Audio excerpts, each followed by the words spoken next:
Morning, everybody, and welcome to today's Sunday Q&A from the scorching temperatures of July. I've got my Charlton Eston. Put his vest on. Song by Stump. It's a great song. So straight into it. I mean, I've actually been wearing a vest the last 2-3 days. If the temperature goes over 30, and this is coming from the man who always said people like be smart. I'm not smart. I am taking a leaf out of the Greek and Spanish drivers, which if it's that hot and you haven't got air conditioning in your truck, well, it's all coming off, isn't it, really? But no one said anything. The one thing you do, of course, is when you get on site, you put high visibility tabard on, so vest and then plastic sleeveless bag. But at least if you got your high vis on, it's kind of okay. So, but again, I'm spending a lot of my time driving. I do not need to be wearing a high visibility vest and a t-shirt in 31 degrees. It's ludicrous. As I say, people say, have you got air conditioning in your truck? And I went, yeah, if I want it on half, I'll wind down one window. If I want it on full, I'll wind down both. As it is, I've now got a sunroof. I've got like triple air conditioning. Brilliant. So, straight into it. Jenga says, can listen to you from start to finish. Well done, sir. No, Jenga, well done you for being able to listen to this from start to finish. It still mystifies me by anyone listening to it at all. And with that in mind, if you need a little bit more today, I'm on the radio. Lady rang me up when I was doing my CPC course, and it's to do with something she's putting out on the radio. It's going out on Radio 4, which is a bit intellectual for me, to be honest with you, at 1:30 this afternoon on Sunday, or at 4 o'clock tomorrow. And of course, you can catch up on the iPlayer, and it's called Out for Delivery. It's all about delivery drivers. It was all set off by, she said, I was waiting for this parcel, and the parcel never turned up. But I was in, and I got a note saying, sorry, we missed you. So she got the ump and she was going to have a go at it. Then she started looking under the pressure that we were all under as courier drivers, van drivers, lorry drivers, delivery drivers. And so, there you go. Might be for you. So, like I say, Radio 4, 1:30 this afternoon, or 4 o'clock tomorrow, or on the iPlayer, and I'll do you a link underneath. Which brings us to this week's video. Work on your own truck. Where's me bins? I'm on the radio. Resist it, sorry. So working in your own lorry. That's better, I can see now. Working in your own lorry. So, this has all been brought about. I have changed the title. The YouTube channel is now called Pete the Trucker, and it's all about trying to bring it back into speed with the fact that I'm not really a courier driver anymore. I'm really kind of a truck driver now. Which is still a courier driver, but technically really what I do is distribution to distribution, pallets and pallets, and it's sort of not the same as... It would be unfair to call myself like the vanguard of the Amazon. The courier drivers are doing 250 drops. Like, can we still have a courier driver? 2 drops in a day? Yeah, and a half, haven't you? So there we go. So Kind of 8 says, question. He says, I see you talk about the CX a lot. Is this just force of habit, or are you using the HX? Or do they list HGV jobs on the CX? When I looked into it, for solo person, CX was cheaper. And he likes the videos. Yeah, it is literally, I've just called it the CX because we just call it the CX. Even people that are doing the haulage often refer to it as a CX. It largely is a CX, but in a nutshell, the CX will show you jobs from small van up into including 7.5 tons. I presumably that's got something to do with granddad rights. You can still drive a 7.5 ton on sort of like on an old license.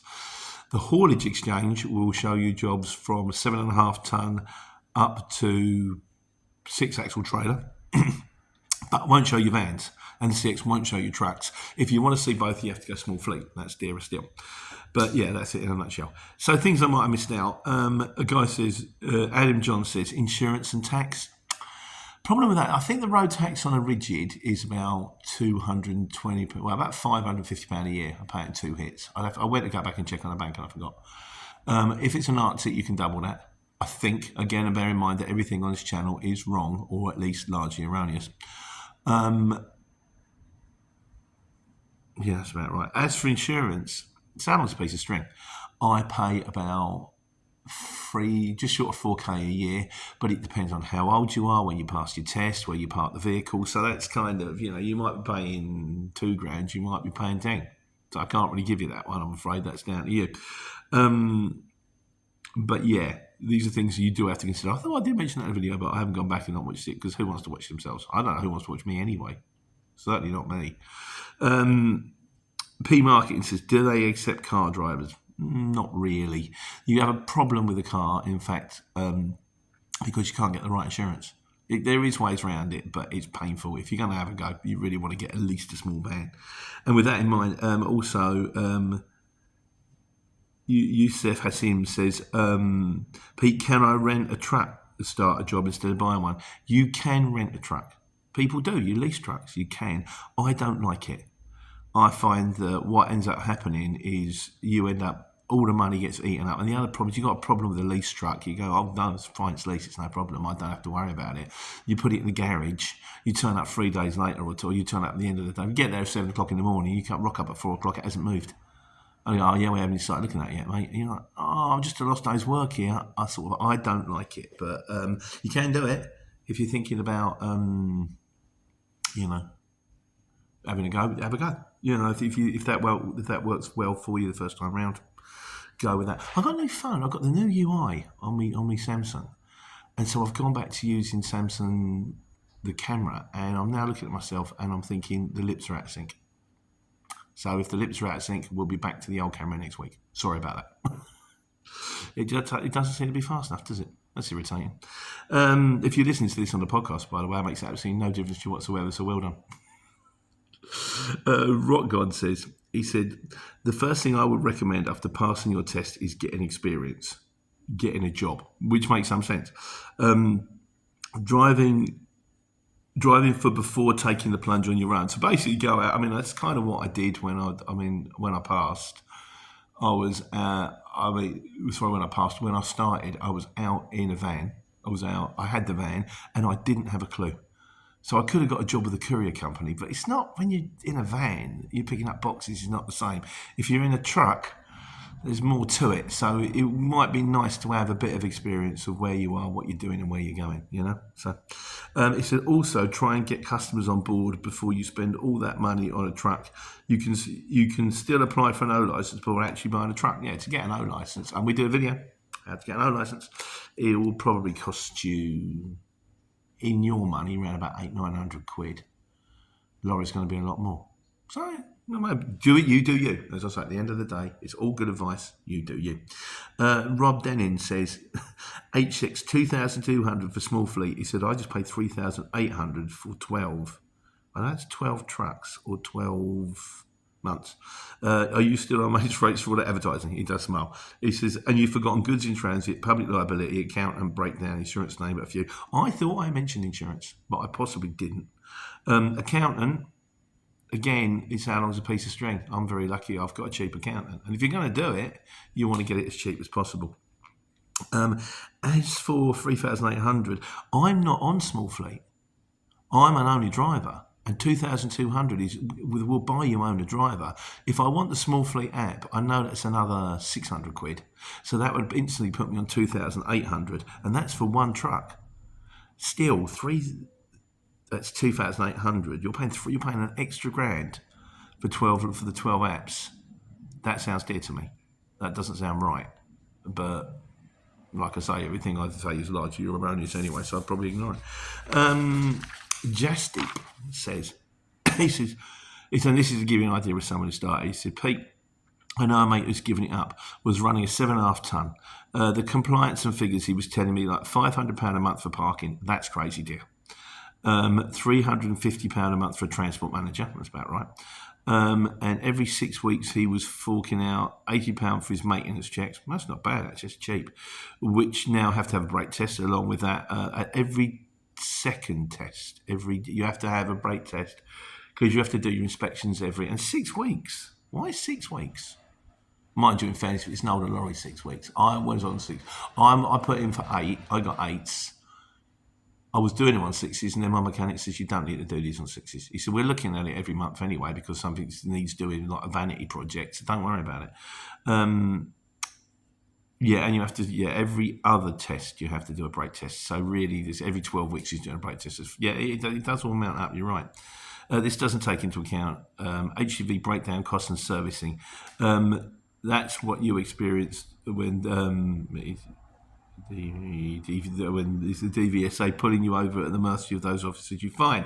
Yeah, I mean, this is the whole point. I was trying to illustrate the fact that it's not cheap running a truck. It is expensive running a truck, but also if you go, it's supposed to go hand in hand with the video I did about how much you quote. So when you see me quoting jobs at £300 each, you might be able to do 2 in a day. That's what you need to do, because if you don't, you won't make your overheads. So anyway, and Giles Wellham said, so basically, unless you've got a lot of dough behind you, it's a non-starter. Kind of. But there are ways around it. You can get factoring companies. You can work hard. You can be keen in your own personal life, which gives you a chance to build up a buffer. And once you build up a buffer, you don't have to use the factoring companies anymore. And you get, it's sort of, that's where I'm going, guys. That's why you'll see the videos. That's what I'm working on. I'll let you know if it works. And as for a lot of dough non-starter, this takes us straight to the next video, which is live one we did. We follow up on live bidding on the exchange. So D Smith Special Transport says those rates are shocking. Good luck if you're earning a living out of them. Oh, kind of am. You know, I'm doing all right. Ian Barnes says the CX relies on the desperation. It doesn't. It doesn't. And I'll tell you how I know it doesn't. Because I'm doing it and been doing it for 7 years. And a lot of people say this, but I have my own customers. And my own customers also have other transport companies they can use. And I frequently go to my own customers and they go, quote me on a job, how much are you going to do for it? And I tell them how much the job is, which is the same money that I would charge for a job on a CX. And they go, oh, can you do it cheaper? Oh, the other firm can do it for this. They can co-load it on an Arctic. And I go, well, then, if you want to co-load it on an Arctic, you do. See where your gear turns up. But or when it turns up, where they say, no, if it's me, it needs to be there by 8 o'clock in the morning. Well, it'll be there. I'll be there at 6 o'clock in the morning. I'll be sitting outside sleeping in my bed, ready to go, like, you know. But the point being, many times I get more money for CX jobs than I do for jobs out of my customers, and they're not because my customers are not switched on, they are. So with that in mind, it doesn't rely on desperation. It does work. It just doesn't work for everybody. Not a magic wand. No one's going to knock on your door and give you £1 million, and you get out what you put in. It is what it is. And Stupot says, he says, how do you know what to charge? Is there a book that helps with rates? I've said all the way along, I wish there was a graph I could give you that goes at this place, at this time, this kind of thing, but there will be a video on what to charge. I will do you a link. Which takes us to trucks. It's only a quick one today. Sky Larius says, these days you can do Class 1, C plus E, and effectively get Class 2 for free. Well, you can. There were people doing it when I did my Class 2. I didn't, because it would take longer and would cost more money, and I just wanted to get in a Class 2, and I'm happy in a Class 2. I've often thought about doing a Class 1. They did recommend, though, the best way to do it, get your Class 2, drive a Class 2 for a year or two, get used to that, then go out in an Arctic. Because just because you got the test doesn't mean. When my dad passed his driving test, I was really excited and really happy, and the guy handed me a piece of paper, and it said, you have just passed your driving test. Now learn to drive. So just because you got the test doesn't mean you can do it. It means you're legally allowed to go out on the roads, but that's not going to stop you going in all sorts of beef and bubble. So maybe think about that one. Which takes us to miscellaneous. Hooray says, is Circuit still the best app? I don't know. We've got quite a few mistakes today. I don't know. I'm not a courier driver. I don't do the thing. In fairness, even when I was playing in Circuit, and I do believe that it probably is still the best app, and I know that at the time it was very, very good. It was certainly one of the best. It wasn't the cheapest, but I think it was worth the extra money, and I don't genuinely believe that. But I haven't even got it on my phone anymore. It's a shame because I got it for free, but I'm not going to pay for something I'm very, very, very rarely use. So, but I do believe, if you honestly, probably yes. Niall Wilson says, he said, why not have an old truck but with a new engine, like the Americans do? He says, recycling at its best. The chassis on old trucks are stronger. He says, I own a motorhome as well as a Peugeot boxer van with AdBlue. I'm thinking when the engine goes on the van, put a rebuilt one in, then rebuild the 2.0 motorhome with the AdBlue, making worth more money. You've got issues. I'm a big fan of the Jigsaw van. There it is. But you can only go so old because, A, getting parts is difficult, and B, in the world that we live in where everything is now zoned, it ends up costing you a fortune. If you've got the wrong registration plate on your number plate, regardless of how much emissions it's putting out, they're going to start charging you. And then it just becomes untenable. Now, really, anything under a rating under a Euro 6 is not worth having, because you're just paying every time you go in somewhere.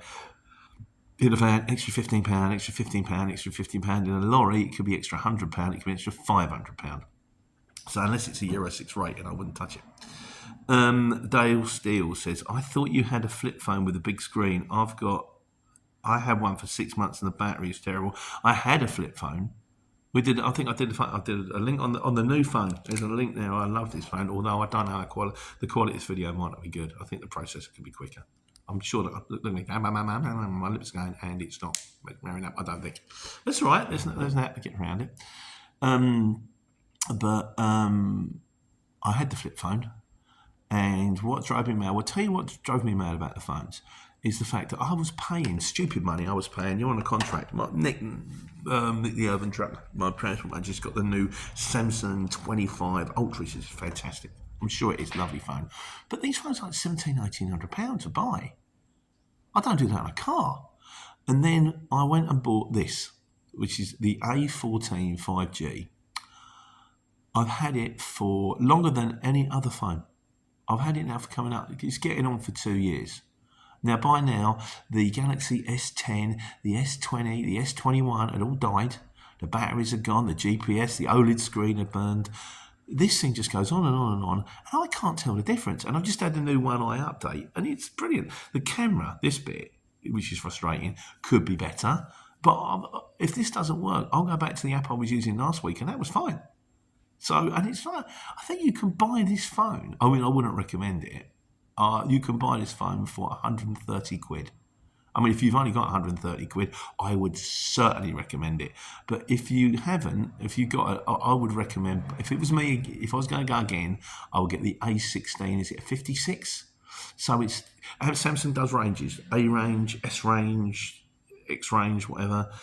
A range is the budget, then there's the S, and then there's them V foldy things. I would get the best in the budget range, because it's got speakers and it's got faster processor and all that kind of stuff. But they're still really good. And at the end of the day, they're all a black mirror. This one is less money because it's got a plastic case on the back. It hasn't got space grade aluminium. What's the first thing I do when I buy a case? I put a plastic back. I go and buy a protected cover and put the plastic thing on the back. What is the point of having a fancy brushed steel aluminium space shuttle case which no one can see? Absolutely pointless. But yeah, that's the answer to that. Richard Cooper says, we're talking about companies, courier firms.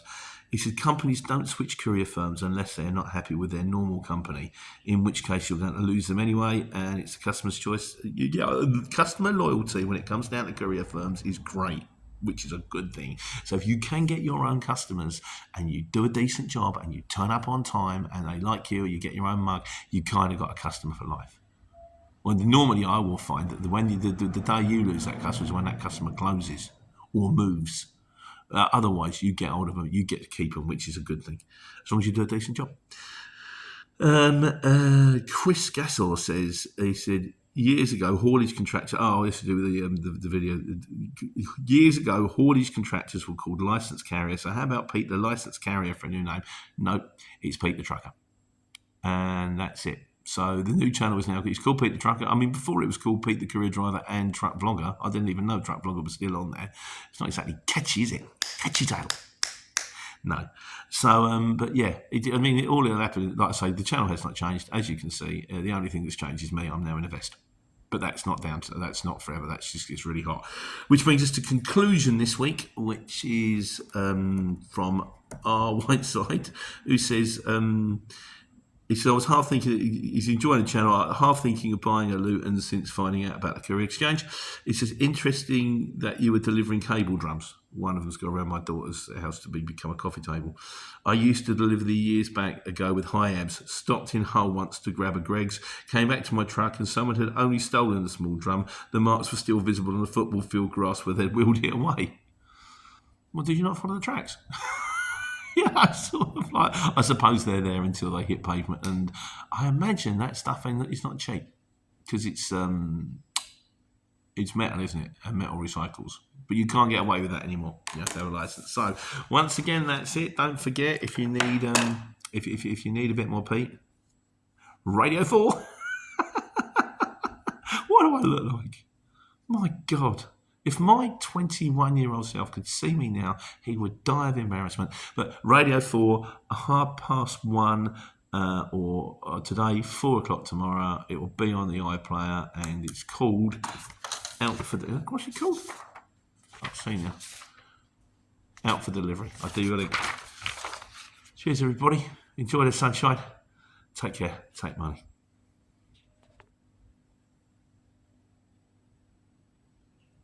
No, stop this.